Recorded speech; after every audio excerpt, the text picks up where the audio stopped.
Wassalamualaikum warahmatullahi wabarakatuh. Saya izin keluar.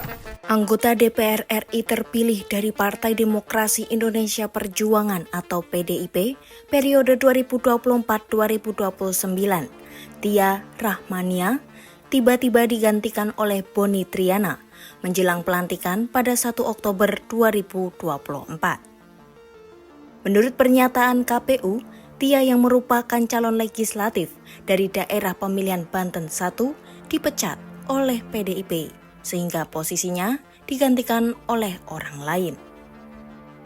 Keputusan penggantian tersebut tertuang dalam Surat Keputusan KPU RI nomor 1368 tahun 2024 yang ditandatangani oleh Ketua KPU RI Muhammad Afifuddin pada 23 September 2024 dan telah diumumkan di situs resmi KPU.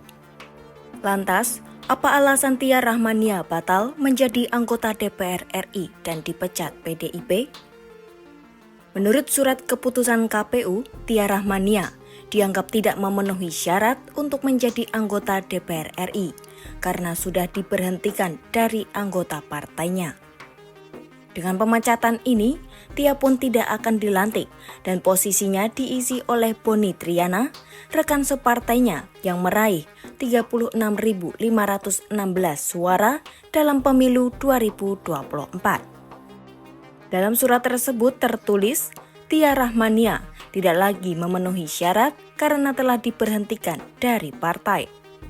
Sebelumnya, Tia Rahmania menarik perhatian publik setelah mengkritik pimpinan KPK Nurul Gufron.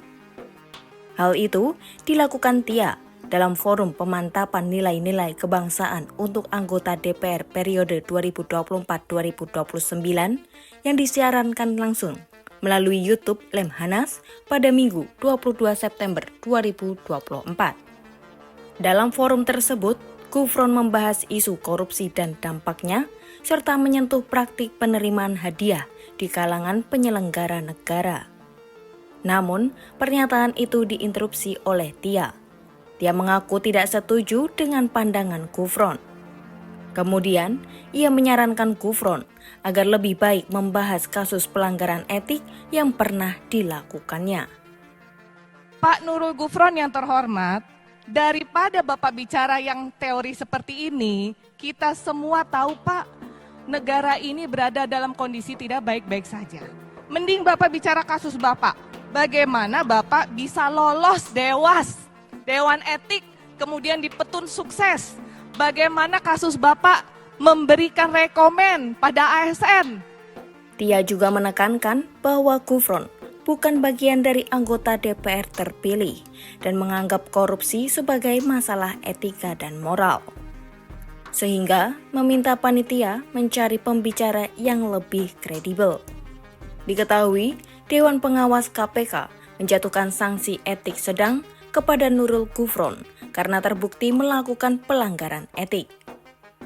Gufron dinilai telah menyalahgunakan pengaruhnya sebagai pimpinan KPK untuk memutasi pegawai di Kementerian Pertanian berinisial ADM.